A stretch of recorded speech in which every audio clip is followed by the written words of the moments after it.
여야가 원구성 협상을 두고 이견을 좁히지 못해 후반기 국회는 출발조차 하지 못하고 있습니다. 협상에 진전이 없자 민주당의 압박이 계속되고 있습니다. 네, 더 이상 입법 공백을 놔둘 수 없다는 명분을 내세웠는데요. 국회 연결해 보겠습니다. 나경열 기자. 네, 어제 7월 임시국회 소집 요구서를 제출한 민주당은 오늘도 압박을 이어갔습니다.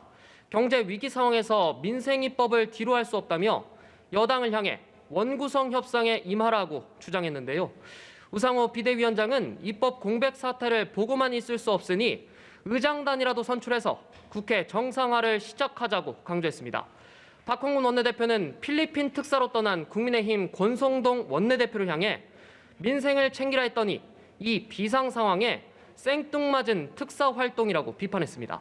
민주당은 다음 달 1일 본회의를 열어 단독으로라도 의장단을 선출해 박순애, 김승희 후보자에 대한 인사청문 특위를 꾸리는 등 후반기 국회를 시작하겠다는 방침입니다. 이에 대해 국민의힘은 민주당의 입법 독주가 또다시 시작됐다며 거세게 반발하고 있습니다. 민주당이 사개특위 구성 등 도저히 수용할 수 없는 조건만을 제시하고 있다는 입장인데요. 단독으로 또 일방적인 절차를 통해 선출된 국회의장의 권위를 인정할 수 없다고 강조하고 있습니다. 국민의힘은 권 원내대표의 필리핀 특사 행에 대한 민주당 비판을 놓고는 3주 전 결정된 사안인데다 이미 일주일 전에 공개했다 이렇게 반박했습니다. 특히 여야 합의 없이 의장단 선출을 위한 본회의를 여는 게 법적인 근거가 부족하다는 입장도 나타냈습니다. 민주당의 주장과 배치되는데요. 민주당은 국회법상 전반기 의장단 임기가 만료되고도 새 의장단을 선출하지 못하는 경우 최다선 의원이 임시의장을 맡도록 규정돼 있고 임시의장이 새 의장단을 선출할 수 있다 이런 입장입니다. 네, 서해 공무원 피격 사건의 진실을 두고서도 여야 공방이 치열한데 오늘은 어떤 주장이 오갔습니까?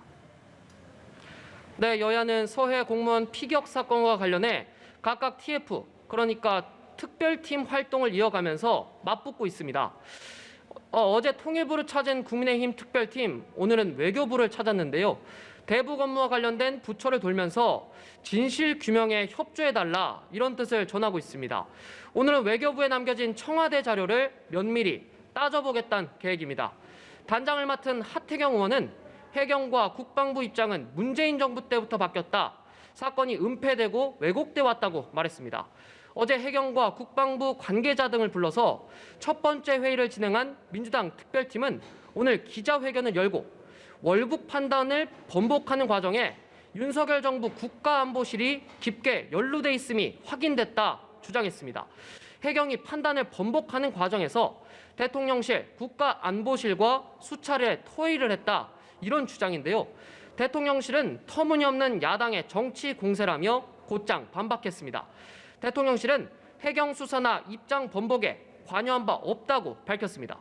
해경도 곧바로 국가안보실의 지침을 받았다는 주장은 사실 무근이라는 입장을 내놓으면서 서해 피격 사건이 진실 공방으로 이어지는 모습입니다. 지금까지 국회에서 전해드렸습니다.